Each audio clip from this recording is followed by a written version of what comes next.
Okay, I was tagged in this video where it was told the anti-spiral's going through the Dragon Ball Gauntlet. And if you can't tell by my profile picture, I love the Gurren Lagann series, and Anti-Spiral is an extremely cool and badass character. And you also know, if you've been around for a while, that I also know quite a lot about Dragon Ball as a whole as well. So this video is right up my alley. And the first thing I gotta ask is, why is Super Shenron before Zeno and the Grand Priest? Because Super Shenron just shows to have better capabilities. Like, he was able to undo Zeno's erasure, where pretty much nothing else in the entire Dragon Ball universe has shown to be able to undo what Zeno's done. So, first off, destroys Goku, destroys Beerus, destroys Whis. His 5-minute temporal do-over ain't gonna do a thing but delay the inevitable. That's assuming he's gonna even be affected by linear time reversal. Like, we're talking about the anti-spiral, a 10th to 11th dimensional godly being who can grow to incomprehensible sizes. We're talking about an entity who can throw around universes like frisbees. And before anyone tries to say they're galaxies, no, they're not. It was stated that they were universes being chucked around like nothing.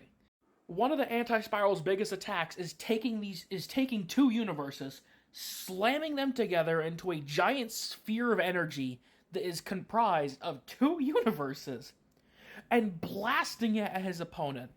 He's large enough that his foot uses a universe as a stepping stone.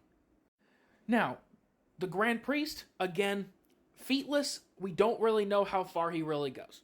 The only thing we could truly say is he's above the angels, which, again, we don't even know the full extent of the angels, so there's only so far we could scale them. Zeno, he can be, able to destroy universes with a close of his hand. If you want to say that his erasure could work on the anti-spiral, good on you. But he has no fighting capabilities, whereas the anti-spiral does. We're taking two characters who, if you wanted to, could say that they have similar destructive power to casually destroy universes. But only the anti-spiral has that same kind of destructive power, while also having the capacity to fight.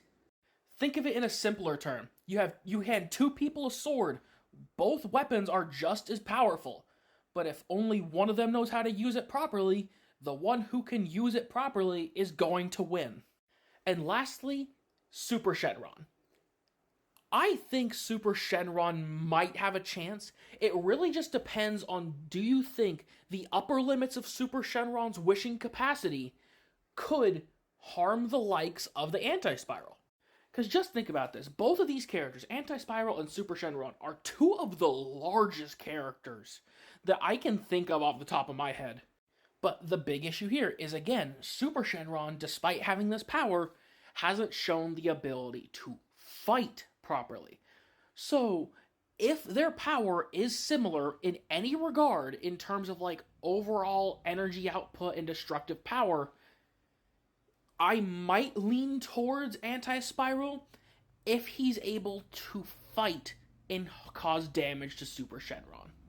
But that's assuming that he is capable of handling whatever the upper limit of Super Shenron's wishing capacity is that could bring harm to the anti-spiral. Now, to reiterate how I think this goes, Goku and Beerus definitively get annihilated. Everyone past Whis is we don't know, because we don't know their upper limits. And then with Zeno and the Super Shenron, we don't know who would win, mainly because they have destructive power that can affect things on a universal to multiversal scale, and we don't know how that would affect Anti-Spiral if those effects were to target him specifically.